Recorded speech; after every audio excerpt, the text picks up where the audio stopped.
जीवन का अटल सत्य। आइए इस शीर्षक पर एक बढ़िया सी कहानी सुनते हैं। भगवान राम जानते थे कि उनकी मृत्यु का समय हो गया है। वह जानते थे कि जो जन्म लेता है उसे मरना ही पड़ता है। यही जीवन चक्र है और यही जीवन का अटल सत्य है। और मनुष्य देह की सीमा और विवशता भी यही है। उन्होंने कहा, यम को मुझ तक आने दो, वैकुंठ धाम जाने का समय अब आ गया है। मृत्यु के देवता यम स्वयं अयोध्या में घुसने से डरते थे, क्योंकि उनको राम के परम भक्त और उनके महल के मुख्य प्रहरी हनुमान से भय लगता था। उन्हें पता था कि हनुमान जी के रहते यह सब आसान नहीं है। भगवान श्री राम इस बात को अच्छी तरह से समझ गए थे कि उनकी मृत्यु को अंजनी पुत्र कभी स्वीकार नहीं कर पाएंगे, और वो रोध रूप में आ गए तो समस्त धरती कांप उठेगी। उन्होंने सृष्टि के रचयिता भगवान ब्रह्मा से इस विषय में बात की और अपने मृत्यु के सत्य से अवगत कराने के लिए श्री राम ने अपनी अंगूठी को महल के फर्श के एक छेद में से गिरा दिया और हनुमान से इसे खोज कर लाने के लिए कहा। हनुमान ने स्वयं का स्वरूप छोटा करते हुए बिल्कुल भंवरे जैसा आकार बना लिया और अंगूठी को तलाशने के लिए उस छोटे से छेद में प्रवेश कर गए। वह छेद केवल छेद नहीं था, बल्कि एक सुरंग का रास्ता था जो पाताल लोक के नाग लोक तक जाता था। हनुमान नागों के राजा वासुकी से मिले और अपने आने का कारण बताया। वासुकी हनुमान को नागलोक के मध्य ले गए, जहाँ पर ढेर सारी अंगूठियों का ढेर लगा था। वहाँ पर अंगूठियों का जैसा पहाड़ लगा हुआ था। यहाँ देखिए, आपको श्री राम की अंगूठी अवश्य ही मिल जाएगी, वासुकी ने कहा। हनुमान जी सोच में पड़ गए कि वो कैसे उसे ढूंढ पाएंगे। यह भूसे में सुई ढूंढने जैसा था, लेकिन उन्हें राम जी की आज्ञा का पालन करना ही था।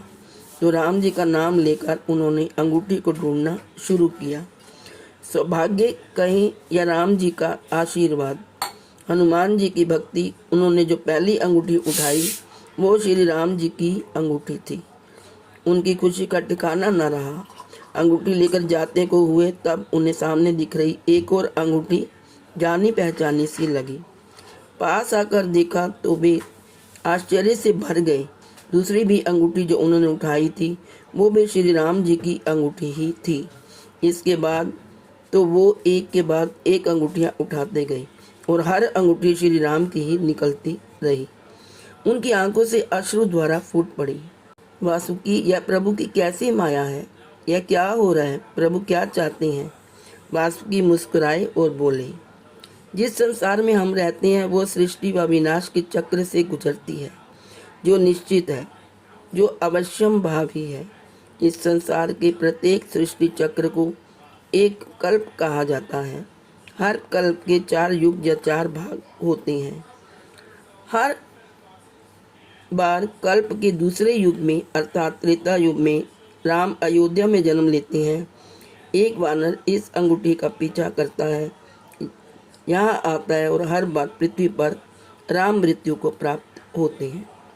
इसलिए यह सैकड़ों हजारों कल्पों से चली आ रही अंगूठियाँ का ढेर है। सभी अंगूठियाँ वास्तविक हैं, सभी श्री राम की ही हैं। अंगूठियाँ गिरती रही हैं और इनका ढेर बड़ा होता रहा। भविष्य के रामों की अंगूठियों के लिए भी यह पर्याप्त स्थान है। हनुमान एकदम शांत हो गए और तुरंत समझ गए कि उनका नागलोक में प्रवेश और अंगूठियों के पर्वत से साक्षात्कार कोई आकस्मिक घटना नहीं, बल्कि यह प्रभु राम का उनको समझाने का मार्ग था कि मृत्यु को आने से रोका नहीं जा सकता। राम मृत्यु को प्राप्त होंगे ही, पर राम वापस आएंगे और सब फिर दोहराया जाएगा। यही सृष्टि का नियम है। हम सभी बचे हैं इस नियम से। संसार समाप्त होगा, लेकिन हमेशा की तरह संसार पुनः बनता है और राम भी पुनः जन्म लेंगे। प्रभु राम आएंगे, उन्हें आना ही पड़ेगा, उन्हें आना ही होगा। राम रक्षा स्रोत मंत्र। राम रामेति रामेति रमे रामे मनोरमे सहस्र नाम तुतुल्य राम नाम वरानने। जय Shri Ram. Please like, share and subscribe. Thank you so much.